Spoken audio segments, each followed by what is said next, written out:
Ne décidez pas de votre prix de vente avant d'avoir intégré ces 4 étapes. Bonjour, je suis Amina Diagne, coach d'affaires et formatrice en entrepreneuriat.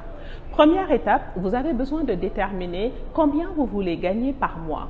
Pour le faire, vous faites un tableau, vous mettez absolument toutes vos charges, y compris ce que vous comptez épargner, et le montant que vous allez avoir, c'est le salaire que l'entreprise doit être en mesure de vous payer.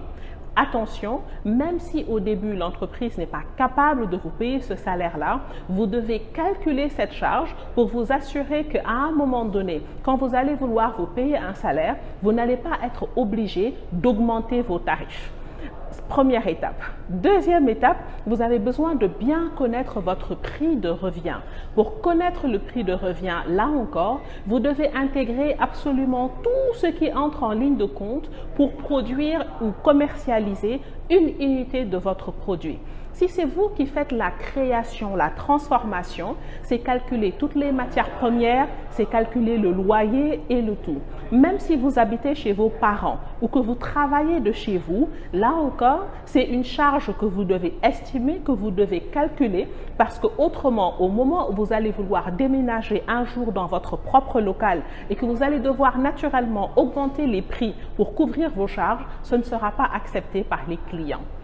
Troisièmement, maintenant, c'est important de pouvoir bien connaître comment fonctionne votre industrie. Si vous décidez de vous mettre, par exemple, dans les parfums de luxe et que vous décidez juste de faire une marge très raisonnable parce que, comme on dit, vous voulez faire de la qualité à un bon prix, le risque ici, c'est que les clients se disent si le parfum coûte moitié moins cher ou si le café coûte moitié moins cher, ça veut dire que ça ne peut pas être de la qualité. Sans oublier que certaines personnes sont fières de pouvoir acheter des produits de luxe, des produits relativement chers. Donc, c'est bien important de comprendre à qui vous voulez vendre et quels sont les standards par rapport à cette industrie-là. Dernière étape, vous devez bien connaître les tarifs de la compétition.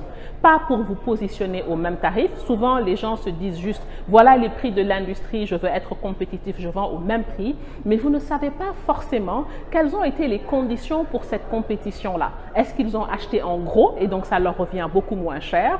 Mais ici, c'est juste important pour pouvoir savoir si vous décidez de vendre plus cher, vous allez devoir intégrer d'autres éléments pour que le client ne puisse pas te dire c'est exactement le même produit, donc pourquoi l'acheter plus cher?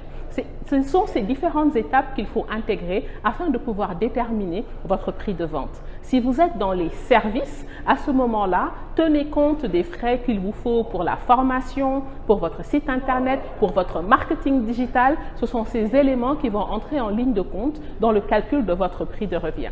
Je vous dis à la semaine prochaine pour les prochains épisodes des VSD de Mina Pro.